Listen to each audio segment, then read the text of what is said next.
Bienvenue à l'émission. Merci aux internautes qui ont manifesté leur satisfaction suite au reportage que nous avons réalisé avec le photographe cherbourgeois René Bolduc. Beaucoup d'entre vous étaient surpris de savoir qu'aujourd'hui, les photographes comme M. Bolduc pratiquaient cette technique ancienne, donc de réaliser des photos sur des plaques de verre ou des plaques de métal. Et c'est un peu le but de l'équipe de Kodak, c'est-à-dire de vous faire découvrir des multiples facettes de la photographie contemporaine. D'ailleurs, parlant de facettes, nous allons rencontrer une femme d'affaires de la région et qui a pour lien avec l'émission Kodak le fait que Joanne Maheu collectionne des appareils photo très, très anciens. Alors, de ce pas, suivez-moi.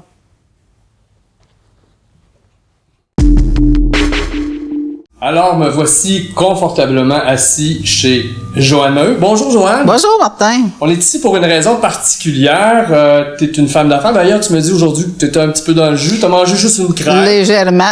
Est-ce que les gens d'affaires, vous avez toute cette tendance à pas vous alimenter comme il faut? Non, c'est pas vrai, parce que d'habitude, j'ai mes fruits, mon cottage, mais je suis très raisonnable dans mes déjeuners. Surtout, c'est mon repas favori. OK. Donc, écoute, on est ici, c'est un peu la caverne d'Ali Baba. D'entrée de jeu, cette passion pour les appareils photo, il est où le déclic dans ta vie? C'était dans tes 3 anciennes vies ou... c'était dans mes 3 oui, effectivement. Quand j'étais petite, peut-être 6-7 ans, je me souviens, on allait chez Jacques Foucault. Ben oui, c'était un des seuls photographes peut-être à Vito. En tout cas, oui, qui était sur de la gare. Puis il y avait un beau comptoir vitré. Puis dans son comptoir, il y avait plein de vieilles appareils photo. Puis moi, ça m'impressionnait, là. J'aurais aimé ça, avoir l'histoire de ces appareils-là. Je sais pas, je me souviens juste du déclic qui s'est fait là, puis que j'aurais aimé les toucher, et puis ça a resté une passion par la suite. Mon père est assez techno aussi, il a toujours aimé les appareils photo, puis les derniers... tout le temps, comme les télés, puis tout. Je pense que ça a donné le goût aussi de voir la technologie, tout ça, puis il y en a de l'histoire dans ces appareils-là, là, c'est tout le temps agréable de voir comment ça a été à quelle année réalisé, puis tu sais, la technologie a tellement évolué quand on passe... C'est pas un modèle de l'année passée, ça? Non, ça, non, c'est l'ancêtre du Polaroid, au fait. C'était... j'ai une publicité là-dessus. De 1914? Oui, qui dit devenez indépendant financièrement. Avec cet appareil-là, vous pouvez faire des photos instantanées. Et puis là, on le voit pas, mais il y a un tissu qu'on peut sortir derrière. Là. Il est un peu, ouais, c'est ça. Puis la clenche est à l'intérieur aussi de l'appareil. Puis ça faisait des photos en quelques minutes. Ce qui était, ils appelaient ça des cartes postales. Là. Et puis les gens allaient sur la rue avec leur appareil, puis c'était pour les touristes. Est-ce qu'on peut présumer qu'ici, l'ajout ici, c'est pour le développement? Oui, c'est ça. C'est ça, exactement. OK. Donc, c'est très... Non, pas vraiment. Je dirais pas. Premièrement, on ne pense pas trouver le matériel pour le faire, ça serait un peu compliqué. Est-ce que c'est un peu la pièce phare de ta collection? Ben, c'est ma préférée, au fait. Elle est vraiment intéressante. Puis, je te dirais, qu'est-ce qui est le plus fun là-dedans, là, collectionner ça? Ça donne un but. J'achète beaucoup en voyage, parce que ici, je magasine moins un petit peu, là, mais quand je vais en voyage, ça donne un objectif d'aller trouver des petites places comme ça. Mais celle-là, elle vient de Vito, par exemple. OK. J'ai chez un antiquaire ici pas loin. J'ai trouvé ça dans le fond d'une boîte. Puis le monsieur, il savait même pas c'était quoi. Ah non, mais ça a l'air de ça, je te dis. Tu sais, j'ai payé ça 75 $. Je sais pas, en tout cas, ça vaut pas mal plus que ça. Ben, lui, c'est 80. Non, il n'est pas à vendre. Là, je te laisse non, mais tu sais, c'est le fun, par exemple, de faire des découvertes comme ça. Le monsieur ne savait même pas que c'est un appareil photo. Oui, c'est ça. Je ne crois pas que le Musée national de la photographie ait cet engin. Non, par les recherches que j'ai faites, c'est une pièce de musée aussi. Oui, parce que ça n'a pas été... ça dépend toujours de la production, hein, combien qu'il y en a eu de produits pour chaque item. Donc, t'es une collectionneur avisée. Déjà, tu nous dis ça dépend combien. D'ailleurs, tantôt, on avait une discussion, puis tu me disais que t'étais sur le web, puis t'as failli faire clic sur une montre caméra. Oui, j'adore ça. Donc, t'as gardé cette passion-là. Mais je l'ai pas faite encore sur le web. Non, mais d'après moi, on va le faire d'ici la fin de l'émission.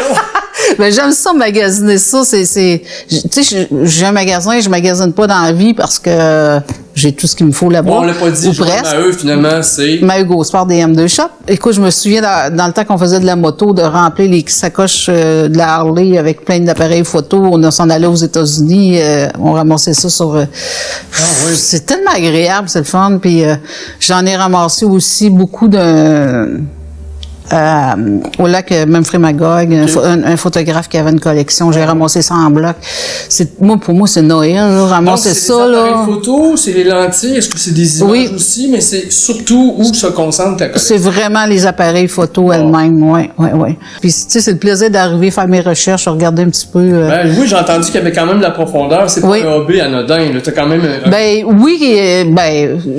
j'ai moins le temps depuis quelques années, mais là, je suis sur le bord de ma retraite, fait que je vais m'y redonner un petit peu. J'en ai beaucoup dans des armoires au magasin. Il y en a que ça fait longtemps que j'ai pas. T'as-tu fait un répertoire? J'en ai au moins 200, là. Ah ouais, OK. Facile, là. OK. Puis j'en ai des fois que des amis trouvent, puis qui m'envoient ça en ligne ou bien en tout cas, fait que mais j'ai pas acheté encore en ligne. Je suis pas j'aime trop toucher, j'aime trop puis on était en Louisiane, l'appareil photo qui est là justement la noire. Le Graflex? Je l'ai acheté là en Louisiane puis juste de parler avec l'antiquaire qui raconte un peu cette... Ça, c'est l'ancêtre, c'est Wiggy qui s'en servait, surtout qui développait des images à New York dans sa valise. Il faisait des images, puis il devançait tout le monde dans la presse. Il travaillait avec le Graflex, mais nouvelle génération, mais il développait ses pellicules dans sa valise. Comme ça, il y avait les premières, les unes des journaux. Ah, ben oui. Un Graflex, nouvelle génération. Ouais. Ah, ouais. Oh, oui, c'était l'appareil de presse numéro 1. Et mais justement, je vais aller à Drummond au musée de la photo. Là. J'ai une de mes amies qui m'a acheté un billet, puis on attend juste d'avoir l'occasion d'y aller. Là. Écoute, c'est une belle surprise, je te dirais. Oui, c'est sûr. Puis la qualité, de toute façon, on a parlé un peu, mais la qualité des expositions, maintenant, c'est le musée national de photographie. C'était le musée populaire de photographie. Maintenant, ils ont eu Annie Leibovitz, Bryan Adams, Linda McCartney. Wow! Quand même, c'est pas rien, là. Aussi, ils ont les plaques de verre de M. Bombardier, ils ont des collections privées. C'est ce que je disais d'ailleurs, il y a beaucoup de collectionneurs d'appareils photo, pas canadiens, qui envoient leurs collections là. Ah, c'est génial, ça. Il y a un beau travail, là, vraiment. Oui, je comprends donc. Alors, ton prochain achat?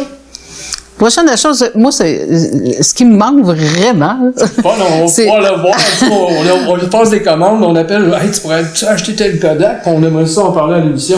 Ouais, mais tu sais, il y a des caméras d'espionnage qui existaient à un moment donné. Ça, j'en ai jamais trouvé, là, parce que c'est subtil. Ça peut être dans un sac à main, dans le bout, ça peut être dans une montre. Ouais. Ça, c'est mon rêve de trouver une caméra d'espionnage, là. Qui est utilisée par ça me demande du temps parce que quand je vais chez les antiquaires, je suis obligée de regarder sa caméra, voir s'il n'y aurait pas un appareil dedans. On va pas dévoiler, tu nous le diras après, mais est-ce qu'il y a des antiquaires vraiment de prédilection, vraiment, tu es sûr que tu vas aller là? Okay. Non, moi, c'est vraiment en voyage que je prends le temps, puis là, je m'amuse avec ça, mais j'ai pas de destination, pas vraiment, parce que, en tout cas, dans notre région ici, il y a beaucoup d'antiquaires, mais j'ai pas trouvé personne qui vraiment se spécialisait là-dedans, là.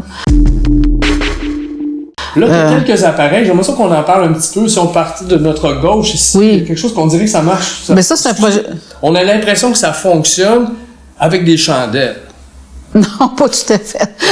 Non, ça se branche aussi. Ah. Mais oui, c'est d'un vieux projecteur, tout simplement. J'ai eu ça en cadeau d'un ami. L'ajustement se fait par un tube qu'on entre ou qu'on sort pour faire l'ajustement de la projection. C'est ça.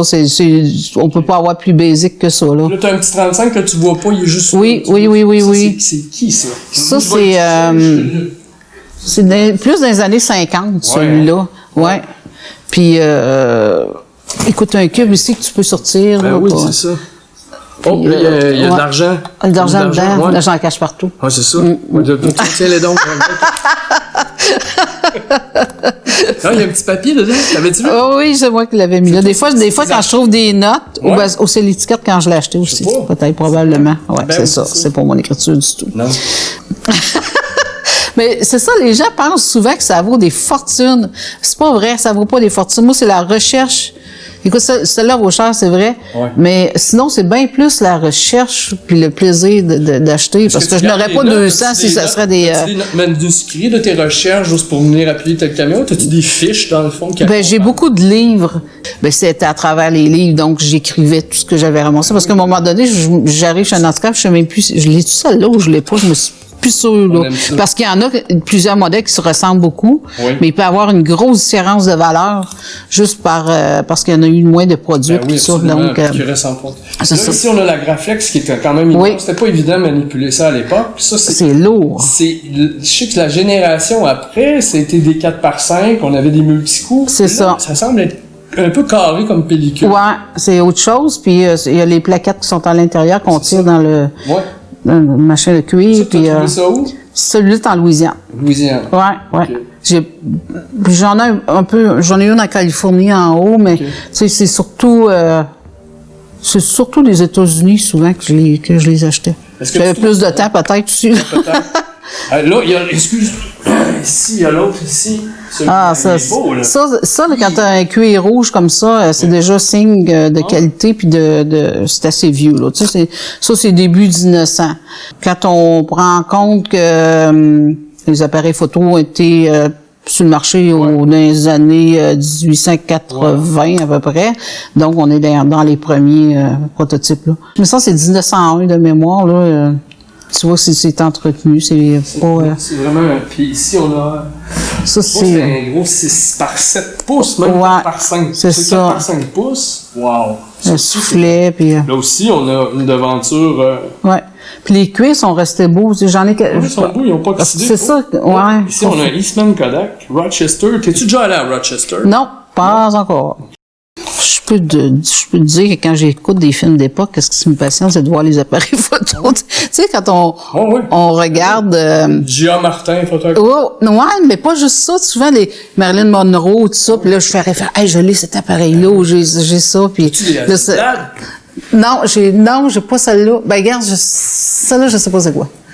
Ça, c'en est un Graflex. C'est un Graflex, celle-là? Celui qui a pour le flash? Ouais. Ouais, ça, c'est un Graflex. Wow, c'est une belle collection. Ben, merci.